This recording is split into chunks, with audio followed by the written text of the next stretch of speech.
Assalamualaikum warahmatullahi wabarakatuh. Berjumpa kembali dengan Ibu Prastiwi Ida Rohani. Kita di sini akan membahas ya tentang soal-soal gugus fungsi senyawa karbon agar kalian lebih memahami akan gugus fungsi itu dengan banyak berlatih soal-soal yang kompleks. Berikut kalian pelajari dengan baik-baik. Perhatikan tabel berikut. Data yang berhubungan dengan tepat ditunjukkan oleh nomor titik-titik. Nah, di sini kita lihat dulu namanya dari senyawa-senyawa ini. Ya, kita cek namanya ini apa sudah benar atau belum.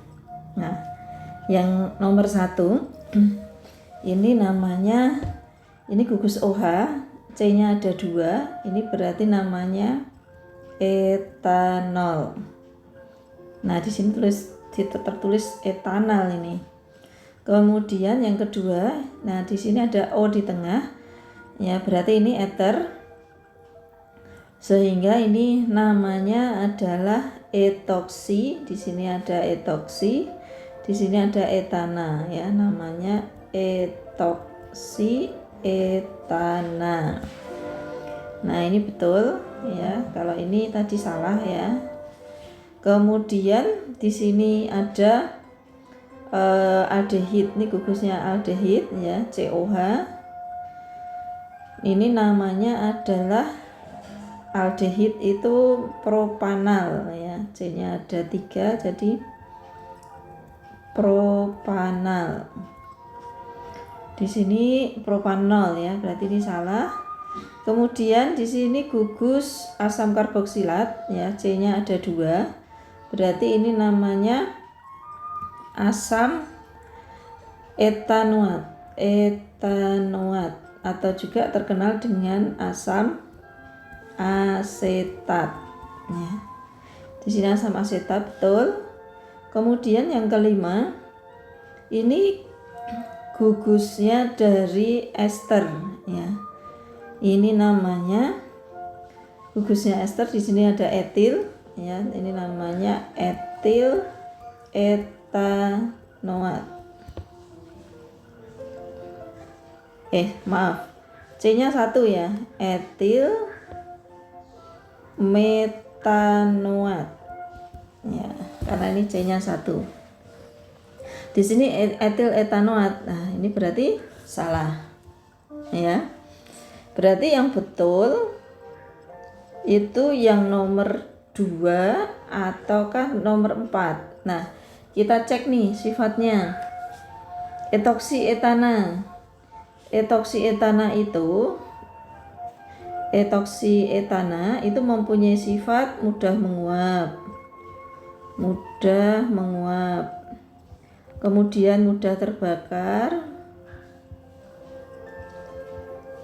Terus kemudian dia sedikit larut dalam air karena dia itu pelarut nonpolar ya. Pelarut nonpolar. Sehingga sebenarnya dia itu kan tidak larut dalam air atau sedikit larut. Kemudian dia sebagai obat bahan baku bahan obat bius atau namanya anestesi ya. Itu yang etoksi etana. Sedangkan yang asam asetat ya, yang asam asetat itu mudah menguap, kemudian bau tajam, kemudian bersifat polar. Sifatnya itu polar ya, larut dalam air.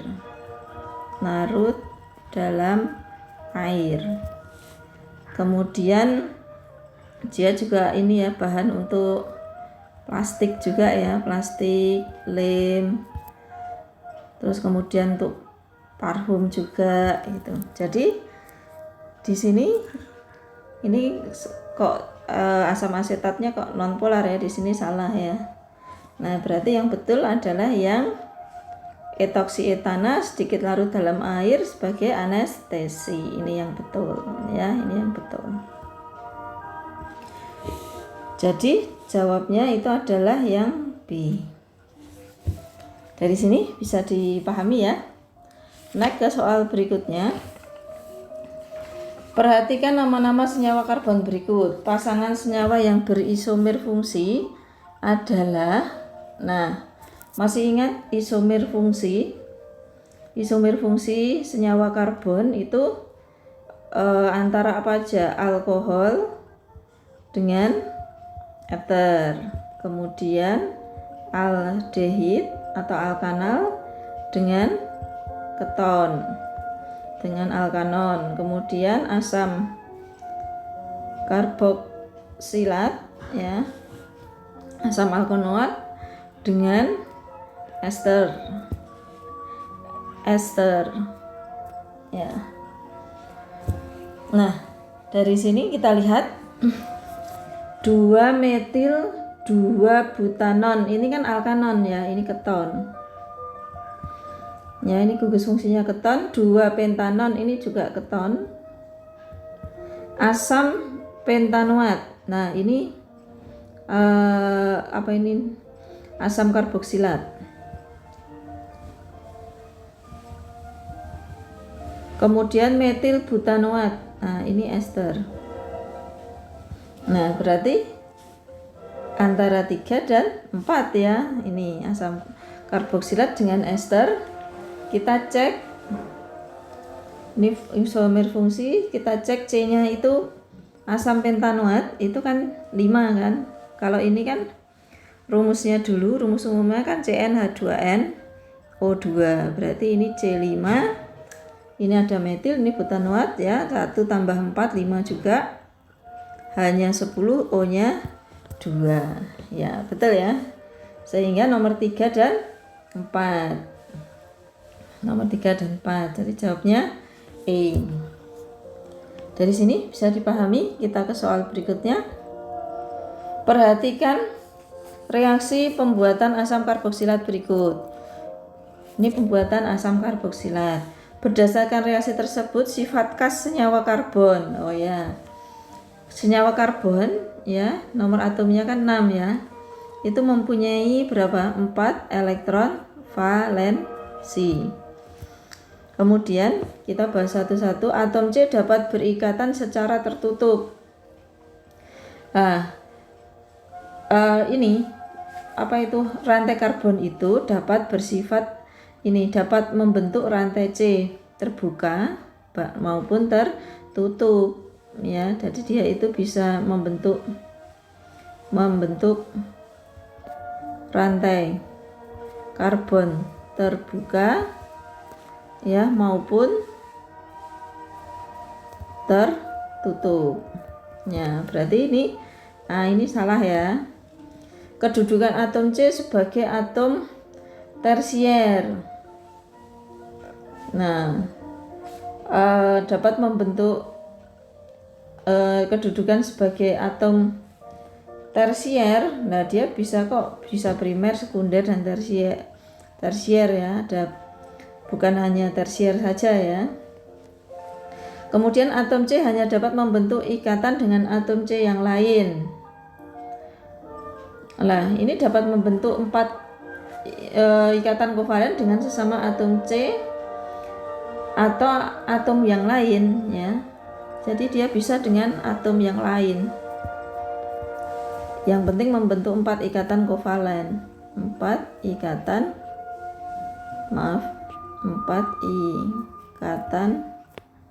kovalen. Nih, yang penting ini. Sehingga yang ini juga salah ya. Ini salah. Ini juga salah tadi. Kemudian atom C mempunyai 3 ikatan kovalen. Ya, ini salah ya. Ini juga salah. Kemudian yang E harusnya kan 4 ikatan kovalen ya. Ini. Terus kemudian yang E, atom C dapat berikatan tunggal atau rangkap dengan atom yang lain. Nah, ini betul. Atom C bisa berikatan tunggal atau rangkap. Jadi jawabnya E. Bisa dipahami? Next ke berikutnya. Diketahui dua buah senyawa karbon dengan rumus struktur sebagai berikut. Ini pasangan pernyataan yang benar mengenai sifat kimia kedua senyawa tersebut terdapat pada nomor. Nah, ini yang benar. Nah, kita bahas di sini. Ini senyawa X ini apa ini? Ini gugusnya aldehid kan? Nah, ini gugusnya aldehid. Ini namanya propanal. Ya, ini aldehid. Aldehid atau alkanal. Sedangkan ini seperti ini gugusnya keton ya. Ini namanya, ini ada 4 berarti butanon. Ini keton. Nah, yang nomor 1, senyawa X ditambah dengan reaksi Tholen akan menghasilkan endapan cermin perak. Nah, aldehid itu kalau bereaksi dengan Tholen dia akan menghasilkan cermin perak ya. Ini benar. Senyawa Y ditambahkan dengan reaksi Fehling akan menghasilkan endapan merah bata. Salah, karena ini keton Y itu dia tidak bereaksi ya. Keton itu tidak bereaksi. Yang bereaksi dengan Fehling itu adalah aldehid. Tholen dan Fehling itu adalah yang bereaksi itu adalah aldehid, kalau keton tidak. Kemudian senyawa X ditambah oksidator kuat akan menghasilkan asam karboksilat. Nah, betul ini. Karena apa? Oksidasinya aldehid itu kalau dioksidasi dia akan menjadi asam karboksilat. Nah, kemudian kalau direduksi ya, kebalikannya, kalau direduksi dia akan menjadi alkohol primer ya. Kemudian yang Y, senyawa Y ditambahkan suatu reduktor maka akan dihasilkan alkohol primer ya. Nah, kalau keton itu tidak dapat dioksidasi, tetapi kalau direduksi keton itu akan menghasilkan alkohol sekunder, bukan primer tapi sekunder. Jadi ini salah. Nah, jadi pernyataan yang benar apa? Nomor 1 dan nomor 3. 1 dan 3 itu jawabnya B. Gitu. Bisa dipahami? Next ke soal berikutnya. Jenis reaksi yang terjadi pada kedua persamaan reaksi tersebut berturut-turut adalah nih, seperti ini ya. Di sini ada HCl, kemudian di sini OH-nya ini putus ya, OH-nya ini putus. Ini kan HCl ini seperti ini. Cl-nya yang satu akhirnya menggantikan posisinya OH sehingga menjadi ini, menjadi halo alkanal. Kemudian yang OH bereaksi, OH-nya ini bereaksi dengan H menjadi H2O. Nah, seperti ini namanya adalah reaksi pergantian ya. Ini pergantian itu namanya substitusi. Jadi reaksi substitusi itu adalah reaksi pergantian, ijolan gitu ya, ijolan pasangan. Sedangkan yang di sini ini ada ikatan rangkap, kemudian di sini ikatan rangkapnya ini putus ya. Kemudian yang H ini menuju ke sini, yang Cl ini menuju ke C yang satunya, sehingga menjadi seperti ini. Ikatan tunggal menjadi ikatan rangkap menjadi ikatan tunggal. Nah, ikatan rangkap menjadi tunggal ini namanya adalah reaksi adisi. Jadi reaksi adisi itu reaksi ikatan rangkap menjadi ikatan tunggal. Nah, itu jadi jawabnya adalah yang B. Ya. Substitusi dan adisi. Bisa dipahami dari sini? Kemudian kan ada kalau di sini ada kata-kata eliminasi. Masih ingat reaksi eliminasi? Itu jika ada sepasang gugus berdekatan yang dilepaskan atau kehilangan, ya, yang dilepaskan sampai terbentuk ikatan rangkap. Ya, jadi ini kebalikannya dari adisi, ya. Itu adalah reaksi eliminasi. Jadi eliminasi itu malah dari tunggal menjadi rangkap gitu. Bisa dipahami ya dari sini. Naik ke soal berikutnya.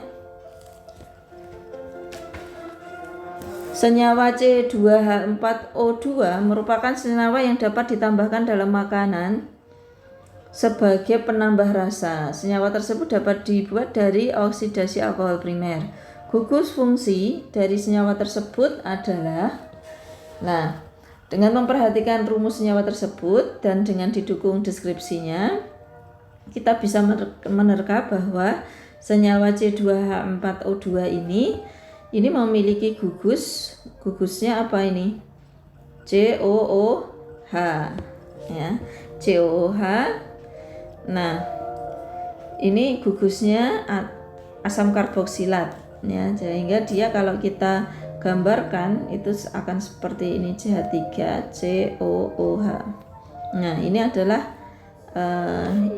asam asetat atau asam cuka dapur, ya. Jadi gugusnya ini tadi gugusnya asam karboksilat. Nah, gugusnya asam karboksilat yang mana? Yang B ini. Bisa ya dipahami? Next ke soal berikutnya.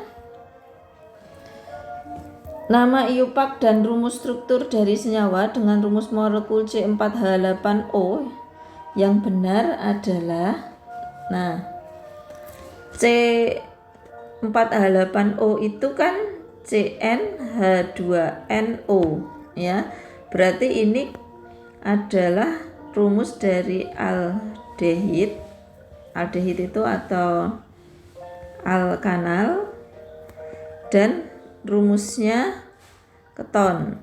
Keton itu alkanon. Nah, kita lihat satu-satu. Ini yang A itu, ini kan butanol. Nah, kalau butanol dia itu apa? Ini alkohol. Kemudian 2-metil propanal. 2-metil propanal itu apa? Gugusnya apa? Alkanal atau aldehid. 2-metil propanol ini juga ini alkohol atau alkanol. Metil etil eter, ini gugusnya eter. Kemudian asam butanoat, nah ini gugusnya asam karboksilat atau asam alkanoat. Jadi rumusnya yang benar untuk apa? Aldehid dan aldehid maupun yang keton yang mana ini? Yang B, yang alkanal, ya. Nih, alkanal atau aldehid.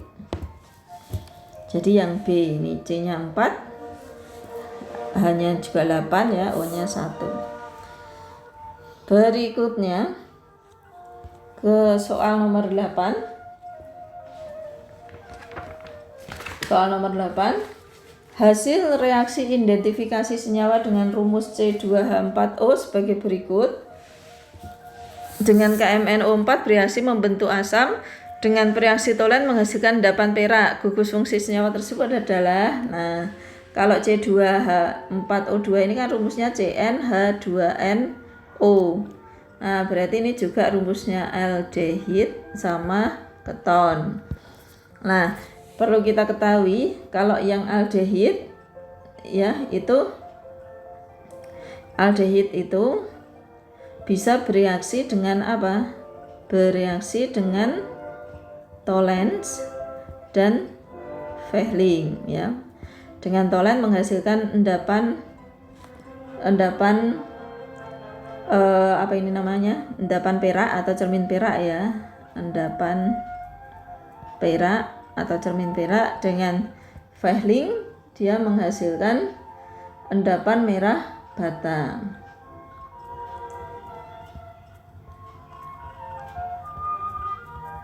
Tetapi kalau keton ini tidak bereaksi dengan Fehling maupun dengan tolen.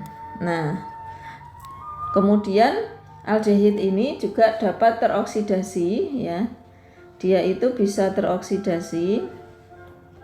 Aldehid ini teroksidasi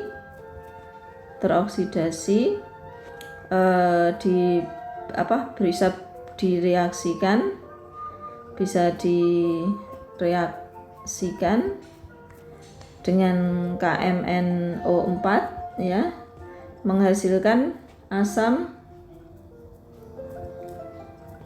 karboksilat.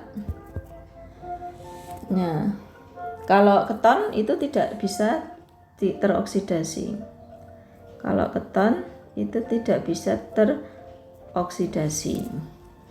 Sehingga ini gugus senyawa karbon itu ya ini punyanya aldehid. Mana yang aldehid? Aldehid yang A. Nah dari sini semoga bisa dipahami macam-macam soal dari gugus fungsi senyawa karbon. Silahkan kalian subscribe, komen, dan share ke temannya agar saya bermanfaat ini untuk sesama dengan menggunakan video ini.